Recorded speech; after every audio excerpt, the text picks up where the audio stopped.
Sticking with more huge news, the Director of National Intelligence, Tulsi Gabbard, has referred Barack Obama to the FBI and DOJ for prosecution. Any of this new information implicates former President Obama in criminal behavior?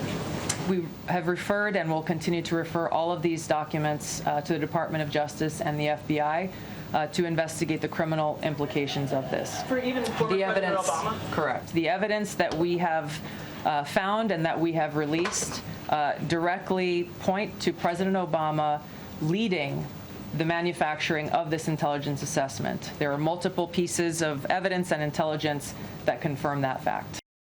Ami, am I overcooking things? She's referring it. She says the evidence is clear. Are we going to see a former president? We've seen it already, I guess, with Donald Trump, but are we going to see a former president under investigation, facing charges and proving that no one is above the law? Look, Rita, two things can be true at once, right? There's no question that the Obama administration was looking for a rationale to tie Trump with the Russians. Obviously, spectacularly failed at that. And there's no question that they had illegal FISA warrants that were tapping people illegally. There's no question that they used the fake Steele dossier as a basis for all this behavior. Having said that, not a fan of this. I got to be honest. Look, it comes across, first of all, as petulant. And also, these things tend to boomerang around back to you. I mean, just ask the Democrats. Democrats were trying to file charges, specious charges against Trump, and now we're doing it to them. So I don't think this is helpful for our public, to be totally honest.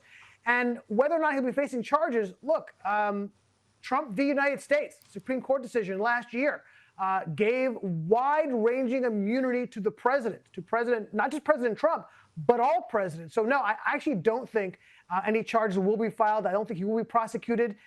A lot of that's because of the Supreme Court decision of Trump v. United States. I don't think presidential immunity extends to manufacturing a plot to undermine the term of your successor, because that's precisely what happened. You said they failed at it. I'd argue they were very successful. We were talking about Russian collusion for 3-4 years. It completely undermined Donald Trump's first term. And there's a great many Americans to this day, and many Democrats, who believe Russia interfered with US elections, that they hacked the elections. That's what we were told. And it was entirely manufactured. The evidence they had said otherwise. And in that short period between Trump winning and his inauguration, they cooked up this plot army. I mean, how can that go without consequences? How can this be uncovered, exposed? It's good to have transparency, but surely the next step is people need to pay a price for this. Yeah, look, I say it failed because A, Trump won the election, and B, it's been exposed as a hoax, right? Russia was a hoax. No, we should allow this to go unpunished, and there are a lot of people who I think should and will be punished for it. I'm just saying that from what I read and understand, Trump v. U.S. gives wide-ranging immunity, and this may, in fact, fall within that as well. See, I disagree there, but we'll move on. We'll discuss this more, I'm sure, in the coming weeks. I'm interested in your reasoning for this data. We're seeing a mass exodus from states like California. Close to 700,000 people have left California since 2023. They've moved to states like Florida, Tennessee, Texas, Ami. And some of the reasons, obviously, are economic, lower taxes, perhaps less crime, but other underlying issues that we're not detecting here. Why do you think the reason for this is? Same phenomenon is happening from New York, people leaving and going to those red states. Look, when Mamdani and Newsom say, hey, where are they going to go?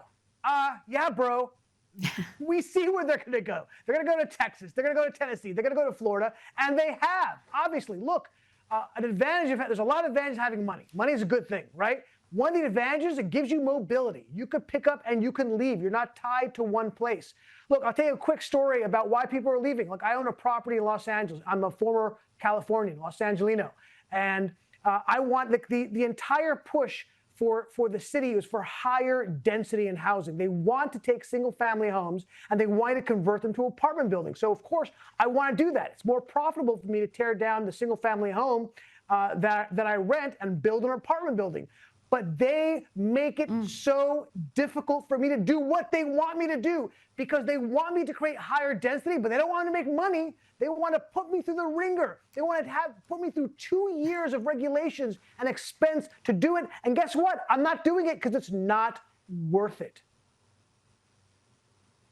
Well, that is the problem. I mean, it's also a problem of a one-party state, isn't it? The Democrats just rule supreme across California, across the major cities, and their policies are radical. And all they've done, despite supposedly pushing for a greater equity, is to have a greater gap between the rich and poor. And it's not, I think, just the uber rich who are leaving states like California and New York. Ami, I think a lot of people struggling to live, struggling to pay their bills are also looking elsewhere for a better life.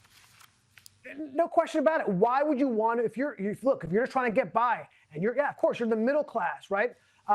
Why are you going? How could you afford or want to spend $5,000 a month in rent in Los Angeles, right? And not even like in a great place in Los Angeles, when you can move to Texas and Houston and Dallas and literally pay $2,000 a month for the same place. It doesn't make sense. And of course, yes, you don't have to be rich to have mobility. You just need an ability to find a job somewhere else. And thank God this country allows for people to move around when they want to. And they're finding themselves saving money and having a better quality of life, not just economically, but for quality of life in terms of crime, right? And in terms of dirt and homelessness. They're making that move because life is just easier and better in a lot of these red states.